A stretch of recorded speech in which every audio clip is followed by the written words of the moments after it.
सत्यराम दादू दयाल जी महाराज लेह का अंक का वर्णन कर रहे हैं।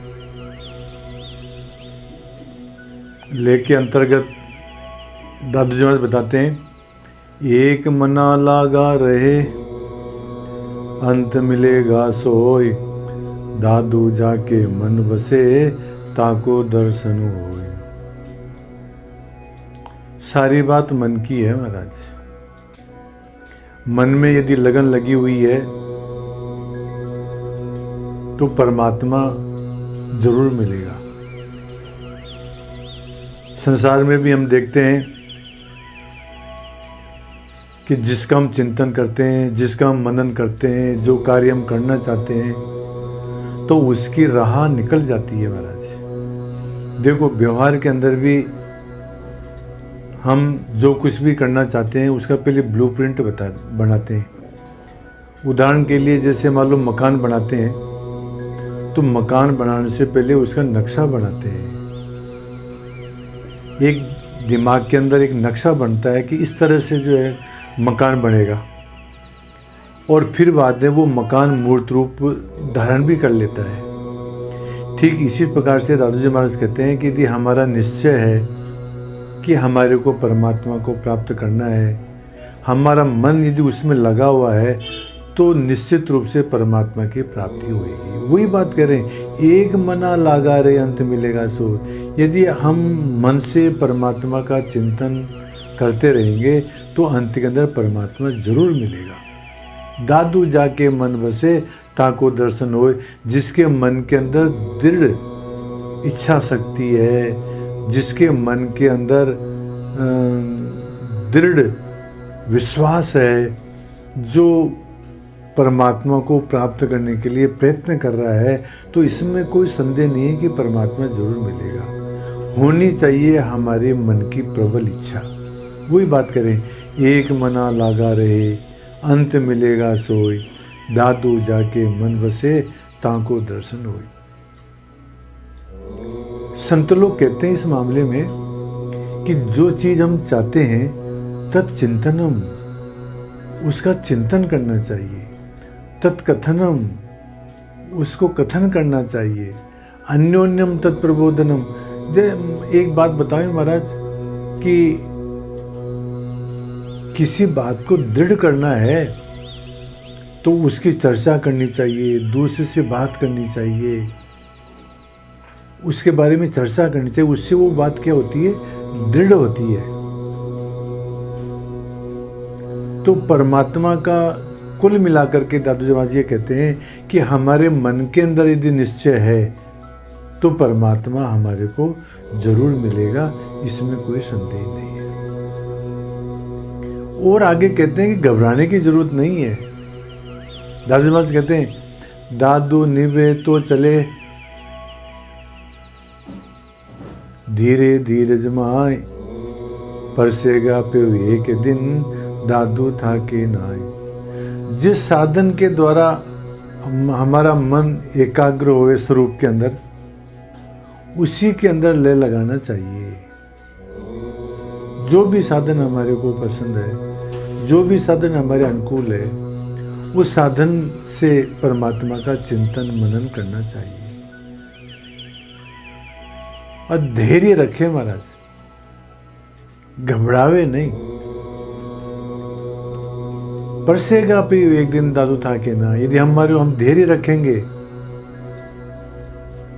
और हम निरंतर चलते रहेंगे उस साधन के ऊपर, तो निश्चित रूप से हमारे को मिलेगा। एक उदाहरण के द्वारा समझो महाराज, एक टिटोड़ी पक्षी होता है, उसने समुद्र के किनारे अंडे दिए। समुद्र की एक लहर आई, वो अंडे बहा के ले गई। टिटोड़ी को गुस्सा आया, विचार हुआ, वो किनारे से अपने चोंच के अंदर, अपने पंजों के अंदर मिट्टी भर भर के और समुद्र में डालने लगी। उसके परिवार वाले, उसके समाज वाले ने कहा कि तू ये क्या कर रही है टिटोड़ी, कि मेरे अंडे इसने चुरा लिए हैं समुद्र ने, तो मैं इसको सुखाऊंगी। तो सबने कहा कि तेरे कहाँ सामर्थ्य, इतना विशाल समुद्र, और तू चोंच के द्वारा, पंजों के द्वारा मिट्टी लेके इसको सुखा सकती है। उसने कहा कि देखो तुम मेरे को निराश मत करो, मेरा सहयोग करना चाहो तो करो, नहीं तो मत करो। और भी उसके साथ में लग गए। एक बार नारद जी आए, सारे पक्षियों को देखा कि वो उसमें मिट्टी डाल रहे हैं समुद्र के अंदर। तो नारद जी ने कहा तुम ये क्या कर रहे हो? कोई इस तरह से घटना हो गई, टिटोड़ी के अंडे समुद्र ले गया, हम इसको सुखाएंगे। उन्होंने कहा तुम्हारी कहाँ सामर्थ्य है? उन्होंने कहा कि तुम हमारे को निराश मत करो, तुम्हारे को सहयोग करना हो तो करो, नहीं तो मत करो। नारद जी ने बैकुंठ में जाकर के और गरुड़ को कहा कि तुम्हारी बिरादरी के आदमी इस प्रकार से दुखी हो रहे हैं, इस प्रकार से प्रयत्न कर रहे हैं। गरुड़ ने भगवान विष्णु से प्रार्थना की और गरुड़ की प्रार्थना मान करके भगवान विष्णु ने समुद्र को कहा कि तुम उसके जो है अंडे वापस लौटा दो, और समुद्र ने अंडे वापस लौटा दिए। देखो महाराज, वास्तविक बात यह है कि टिटोड़ी की इतनी सामर्थ्य नहीं थी कि वो समुद्र को सुखा सके, परंतु वो अपने प्रयत्न के अंदर लगी रही महाराज। उसके समाज ने, उनके मिलने जुलने वालों ने, उनकी जाति वालों ने उसका सहयोग किया, गरुड़ ने सहयोग किया, और अंत में जाकर के भगवान को भी सहयोग करना पड़ा।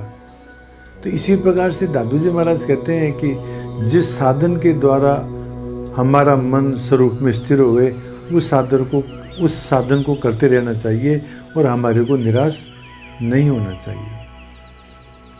और कहते हैं हरिदास जी महाराज कि हिम्मत मत छोड़ो नरा, मुख से कहता राम, हरिया हिम्मत से किया ध्रुव ने अटल धाम। हरिदास जी महाराज कहते हैं कि हिम्मत मत छोड़ो नरा, हे मानव हिम्मत को मत छोड़ो, अब मुख से राम राम करो, जिस साधन में लगे हो वो साधन करते रहो।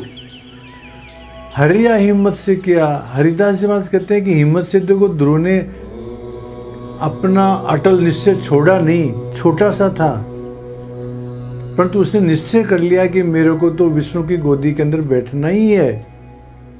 और महाराज देखो सारे अनुकूलता हुई और आखिर में ध्रुव ने अपना अटल स्थान प्राप्त कर लिया। इसलिए जो निश्चय कर लिया उसको छोड़ना नहीं चाहिए महाराज।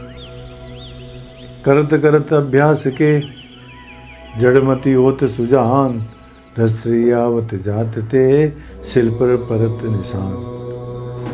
ये रस्सी कितनी नरम होती है, परंतु वो भी जो है कुएं के पाल के ऊपर अपन देखते हैं कि उस पत्थर के अंदर भी जो है वो उसमें निशान बना देती है महाराज। ये अभ्यास की करामात है। इसलिए जिस साधन में हम लगे हुए हैं वो साधन को नहीं छोड़ना चाहिए। दर्जब जी महाराज कहते हैं कि तुम्हारे को यदि परमात्मा की यदि प्राप्ति करनी है तो इन 5 साधनों को अपना करके रखो, तो तुम्हारे को परमात्मा की प्राप्ति निश्चित रूप से हो जाएगी। कौन कौन सी? दीर्घ काल। ये नहीं समझना चाहिए कि मेरे को तुरंत सिद्धि मिल जाएगी, हमारा काम तुरंत हो जाएगा, ऐसा नहीं।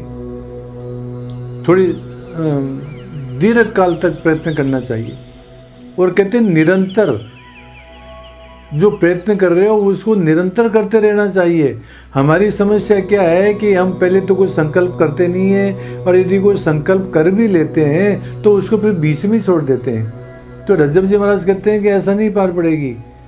दीर्घ काल तक धैर्य रखना चाहिए, जो साधन कर रहे हो उसको निरंतर करना चाहिए, और श्रद्धा रखनी चाहिए, विश्वास रखना चाहिए कि जो कार्य मैं कर रहा हूँ उसे मैं जरूर सफल होऊंगा। तो दीर्घ काल, निरंतर, श्रद्धा, मन उत्साह, और मन में उत्साह भी रहना चाहिए। निरुत्साहित नहीं होना चाहिए, अरे मैं कर रहा हूँ पता नहीं मेरे पार पड़ेगी कि नहीं पड़ेगी, इस प्रकार से नहीं सोचना चाहिए। मन में उत्साह रखना चाहिए और हृदय विश्वास और हृदय के अंदर विश्वास रहना चाहिए कि मेरे को परमात्मा की प्राप्ति जरूर होएगी, मैं जो कार्य कर रहा हूँ उसमें मेरे को सफलता जरूर मिलेगी। पंच प्रकार रहे ऊर्जा के। रज्जब जी महाराज कहते हैं ये 5 प्रकार, दीर्घ काल, निरंतर, श्रद्धा, मन उत्साह और हृदय विश्वास, ये 5 प्रकार के साधन जिसके उर के अंदर रहेंगे, हृदय के अंदर रहेंगे, रज्जब राम मिलन की आस। तो रज्जब जी महाराज कहते हैं कि उसको निश्चित रूप से परमात्मा की प्राप्ति हो जाएगी। घबराना नहीं चाहिए बीच के अंदर। अब और दादू जी महाराज आगे कहते हैं कि जब मन मृतक वह रहे, इंद्रिय बल भागा, काया के सब गुण तजे, निरंजन लागा। परमात्मा की भक्ति के अंदर कौन लगा हुआ है, कैसे मालूम पड़े?